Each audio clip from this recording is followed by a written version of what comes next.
ये क्लास 12 की chemistry class है जिसमें हम देख रहे हैं एल्डिहाइड, कीटोन और कार्बोक्सिलिक एसिड। ये हमारा लेसन है जिसमें हमने जो है कार्बोक्सिलिक अम्ल को जो है पिछले लेक्चर्स में स्टार्ट किए थे, जिसका जनरल इंट्रोडक्शन और इसका नामकरण कैसे किया जाता है तथा इसको बनाने की विधि के बारे में थोड़ा बहुत चर्चा किए थे। आज हम इसके बनाने की विधि के बारे में विस्तृत चर्चा करेंगे। अगर चैनल पर नए हो चैनल को सब्सक्राइब कर लीजिएगा ताकि अगला जो वीडियो पड़े इसका नोटिफिकेशन आपको प्राप्त हो सके। देखिए, हिंदी मीडियम की केमिस्ट्री क्लास है जिसमें आप अपनी तैयारी जो है बेहतर कर सकते हैं। तो अगली विधि हमारी है ग्रिग्नार्ड अभिकर्मक कार्बन डाइऑक्साइड अपक्रिया द्वारा। ग्रिग्नार्ड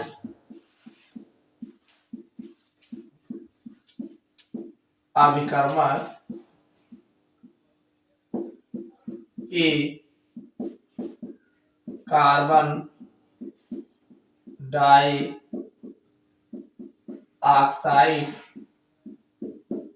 से अभिक्रिया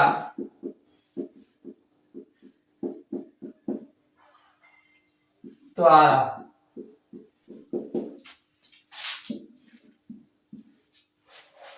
देखिए, ग्रिग्नार्ड अभिकर्मक पर कार्बन डाइऑक्साइड की अभिक्रिया कराएंगे तो इसके द्वारा हम जो है कार्बोक्सिलिक अम्ल जो है बनाएंगे प्राप्त करेंगे।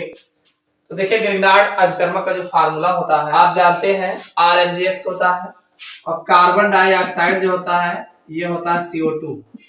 भाई, कार्बन डाइऑक्साइड का फार्मूला CO2 होता है और इस पर जो है RMgX की अभिक्रिया कराएंगे। प्रेजेंस ऑफ ईथर यानी ईथरीय माध्यम में जो है ग्रिग्नार्ड अभिकर्मक की अभिक्रिया हम कार्बन डाइऑक्साइड पर कराएंगे। कार्बन डाइऑक्साइड है, देखो आप जानते हैं इसका डबल बॉन्ड है तो एक बॉन्ड R को लग जाएगा और MgX जो है इस O पर लग जाएगा तो ये हो जाएगा O, ये हो जाएगा C, ये हो जाएगा OMgX और ये हो जाएगा R। इतना तो आप बना ले जाओ और कुछ नहीं करना है, इसका जल अपघटन कर देना है। अम्लीय माध्यम में जल अपघटन कराना है तो जल अपघटन कराओगे HOH रहेगा तो OH इनको दे दोगे, MgOHX बना लेंगे और H जो है यहाँ लगा दोगे तो RCOOH हो जाएगा ना, RCOOH हो जाएगा और ये MgOHX हो जाएगा। समझ में आ गया नहीं? कुछ हमने किया नहीं, इसका OH जो है MgOHX बना दिए और यहाँ पे H लगा दिए O के बगल तो RCOOH और MgOHX हो गया। उसी तरीके से मान लीजिए हम ले लेते हैं ये आपका CO2 हो गया और इस पर R की जगह पे हमने CH3 ले लिया, मैग्नीशियम रहेगा ही रहेगा, आयोडाइड के लिए I ले लिया और इन प्रेजेंस ऑफ ईथर और अब सेम ऐसे ही होगा, ये O हो जाएगा, double bond C O MgI हो जाएगा और ये CH3 हो जाएगा। इसका जब आप जल अपघटन कराएंगे H2O के साथ तो बस बन जाएगा CH3 COOH और प्लस MgOHI। तो ये है आपका एसिटिक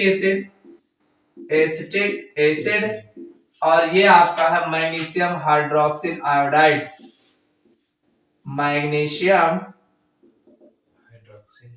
हाइड्रोक्सिल आयोडाइड। समझ में आया कि नहीं? जब हम ग्रिग्नार्ड अभिकर्मक को कार्बन डाइऑक्साइड के साथ ईथरीय माध्यम में अभिक्रिया कराते हैं तो बने उत्पाद का जल अपघटन कराते हैं तो हमें जो है कार्बोक्सिलिक अम्ल जो है प्राप्त होता है। अगला लिख लो, एस्टर के जल अपघटन द्वारा। एस्टर जल अपघटन द्वारा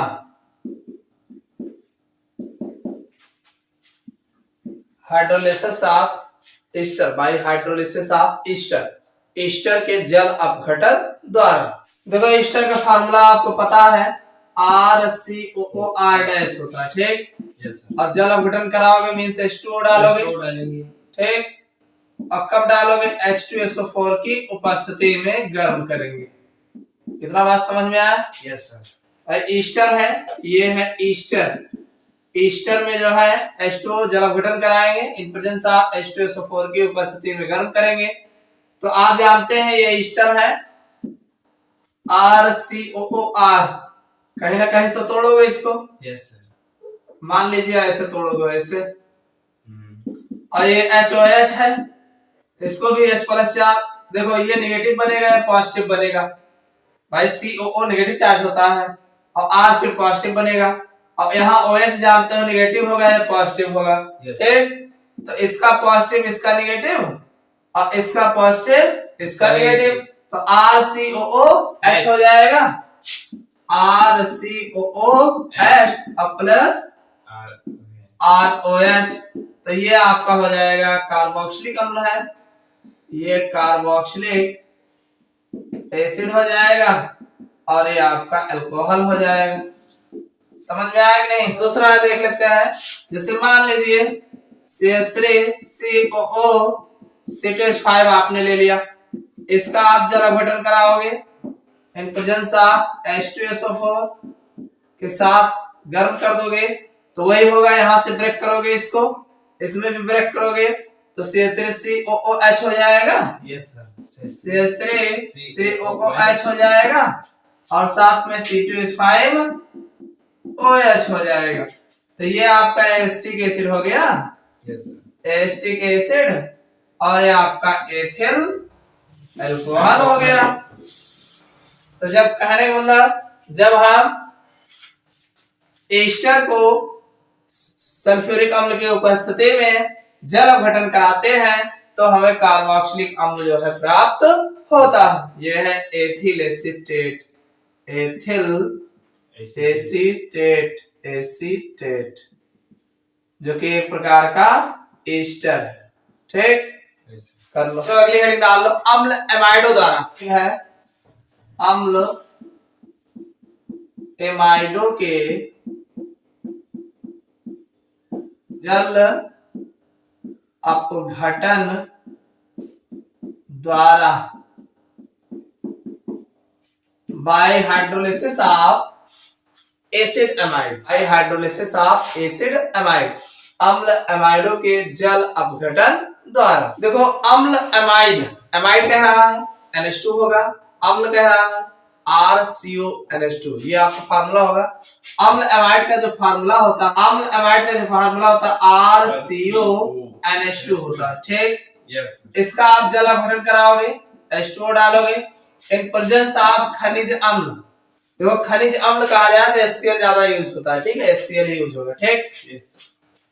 आप जानते हैं RCONH2 लिखा है, ठीक, H2 हो गया, ये HOH हो गया, इतना तो आप जानते हो कि एक ये NH2 है, ठीक है, इसको एक H अगर दे दिया जाएगा तो ये बना लेगा NH3, और RCOOH हो गया ये, एक तो कंफर्म हो गया, और चूंकि खनिज अम्ल लिए हो HCl, तो ये आपका जो NH3 बन रहा है, NH3 पे HCl और डाल दोगे तो ये NH4Cl बना लेगा, ठीक है, तो RCOOH हो जाएगा और NH4Cl हो जाएगा, तो RCOOH और प्लस NH4Cl, यानी अगर आप खनिज अम्ल की उपस्थिति में अम्ल एमाइड का एसिड एमाइडो का जब वाटर हाइड्रोलिसिस कराते हैं, जल अपघटन कराते हैं, तो हमें मोनोकार्बोक्सिलिक अम्ल प्राप्त हो। एग्जांपल ले लो, जैसे मान लीजिए ये आपका CH3 हो गया, CO हो गया,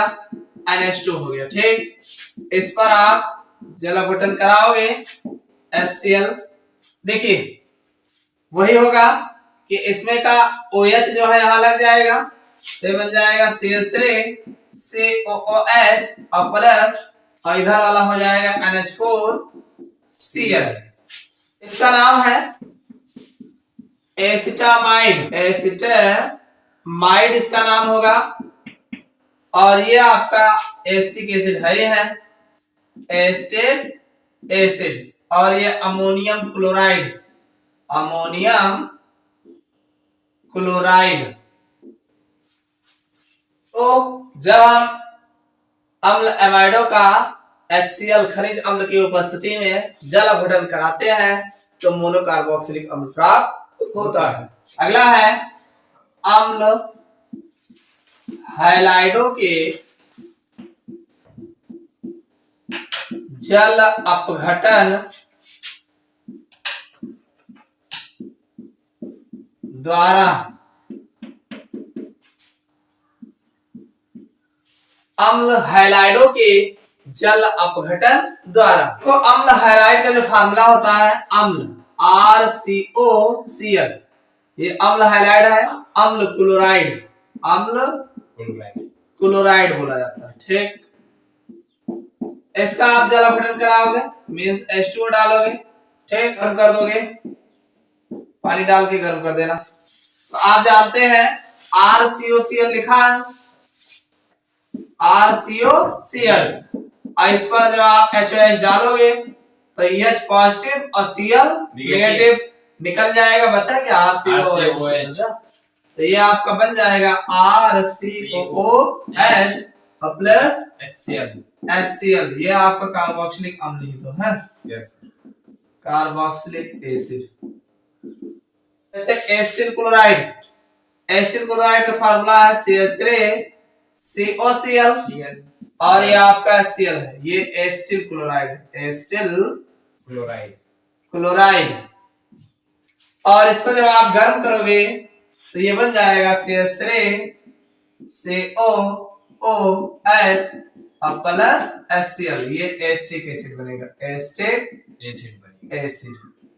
तो कहने का मतलब जब हम अम्ल क्लोराइडों का जल अपघटन कराते हैं तो हमें कार्बोक्सिलिक अम्ल प्राप्त होता है।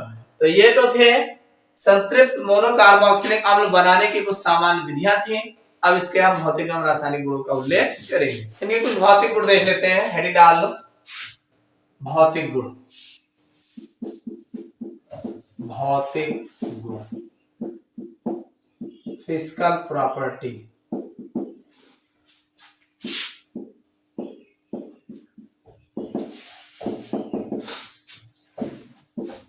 भौतिक गुण, मोनोकार्बोक्सिलिक अम्ल के भौतिक गुण क्या है, फिजिकल प्रॉपर्टीज, थोड़ा बड़ा हम चर्चा करेंगे। अगर इनके हम भौतिक गुण की बात करें तो देखिए भौतिक गुण में जो मोनोकार्बोक्सिलिक अम्ल होते हैं इनके प्रथम 3 सदस्य जो होते हैं, जैसे formic acid, acetic acid, propionic acid, ये इनकी जो गंध होती है तीखी गंध और रंगहीन द्रव होते हैं, तीखी गंध के रंगहीन द्रव होते हैं। और इनके और जो 1-2 सदस्य हैं वो भी तेल जैसे द्रव तथा गंधहीन होते हैं। बाकी इनके जो उच्च सदस्य होते हैं, इनके उच्च सदस्य जो होते हैं वो गंधहीन ठोस होते हैं, गंधहीन ठोस होते हैं। और वसा अम्लों के 4 सदस्य, अगर जैसे formic acid, acetic acid, propionic acid, butyric acid, ये जो 4 सदस्य हैं ये जल में पूर्ण विलय होते हैं, जल में पूर्ण विलय होते हैं। और इनकी जो जल में विलयता होती है वो हाइड्रोजन बंध के कारण होती है, जल के साथ जो है ये डॉटेड बॉन्ड बनाते हैं, हाइड्रोजन बंध बनाते हैं, जिसके कारण जल में पूर्ण विलय होते हैं। बाकी जैसे जैसे अणुभार बढ़ता जाता है इनमें इनकी जल में विलयता जो है घटती जाती है। अब ये चूंकि जल देखिए कार्बनिक यौगिक है, तो कार्बनिक यौगिक देखो जल में घुले चाहे ना घुले लेकिन कार्बनिक विलायकों में पूर्ण विलय होते हैं। तो जल में तो मान लीजिए 4 सदस्य घुलते हैं, बाकी अन्य सदस्य जो होते हैं या ये चारों सदस्य ये भी जो है ये कार्बनिक विलायकों में पूर्ण विलय होते हैं। तो इतना समझ में आ गया। इनके जो प्रथम 3 सदस्य हैं ये तीखी गंध के रंगहीन द्रव है, इनमें कोई रंग नहीं होता। और बाकी और 1-2 सदस्य जो होते हैं विजुअली में ये इनके जो तेल जैसे द्रव होते हैं, तेल टाइप का होता है।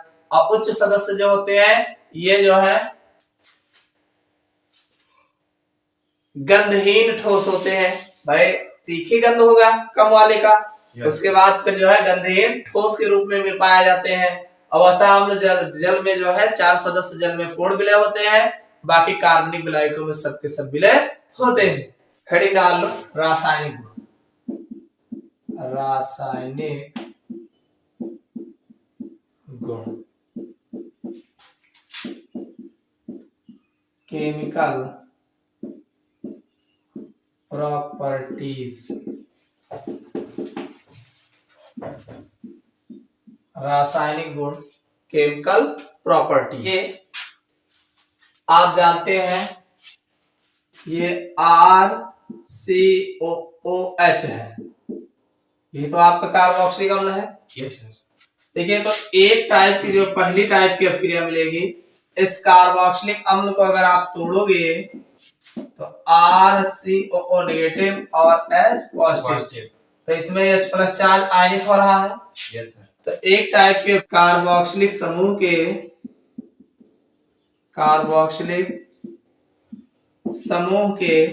आयनीय हाइड्रोजन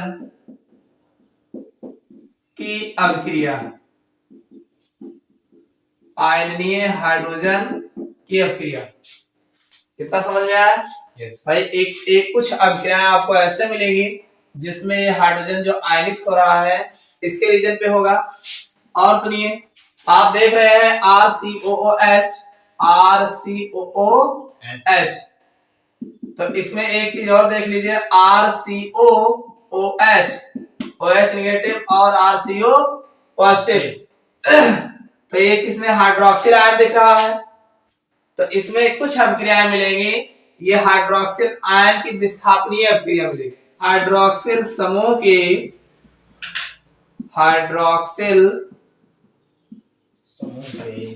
के अभिक्रियाएं, यानी कुछ अभिक्रिया आपको मिलेगा जो इसमें हाइड्रोक्सिल समूह है उसके कारण अभिक्रिया मिलेगा। सुनिए, इसमें एक कार्बोनिल समूह लगा, देखो RCO लगा है। Yes sir. तो कुछ अभिक्रिया आपको इस कार्बोनिल समूह पे देखने को मिलेगी, ठीक है। कार्बोनिल समूह की अभिक्रिया,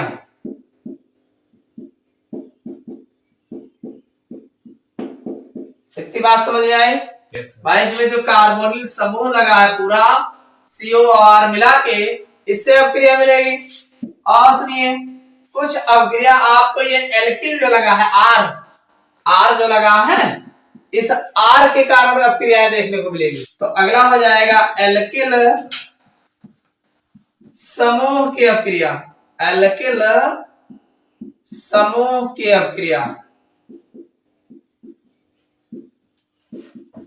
इतनी बात समझ में आई? और अगला जो इसमें आपको देखने को मिलेगा पांचवा, देखिए अगला जो आपको देखने को मिलेगा ये कार्बोक्सिलिक समूह है COO, संपूर्ण कार्बोक्सिलिक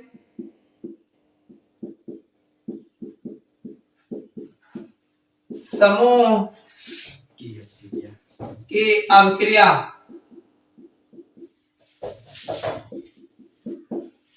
आपको 5 प्रकार की अभिक्रिया जो है इस कार्बोक्सिलिक अम्ल में देखने को मिलेगा। पहला तो इसमें जो हाइड्रोजन है, हाइड्रोजन आयनित हो रहा है, तो इस आयनन के कारण अभिक्रिया मिलेगी। दूसरा हाइड्रोक्सिल समूह की अभिक्रिया, इसमें जो OH समूह दिख रहा है ये OH समूह की अभिक्रिया देखने को मिलेगी। और तीसरे टाइप की जो आपको मिलेगा कार्बोनिल समूह, यानी बीच में जो CO समूह लगा है, तो ये CO समूह के कारण आपको अभिक्रिया देखने को मिलेगी। और अगला जो है इसमें R लगा है, तो एल्किल समूह के कारण अभिक्रिया देखने को मिलेगी। और अगला संपूर्ण कार्बोनिल यानी COO, ये पूरा कार्बोनिल समूह जो है कार्बोक्सिलिक समूह, तो कार्बोक्सिलिक समूह के कारण जो है अभिक्रिया आपको देखने को मिलेगी। तो ये 5 प्रकार की जो है इसमें अभिक्रियाएं आपको अलग अलग टाइप की देखने को मिलेगी।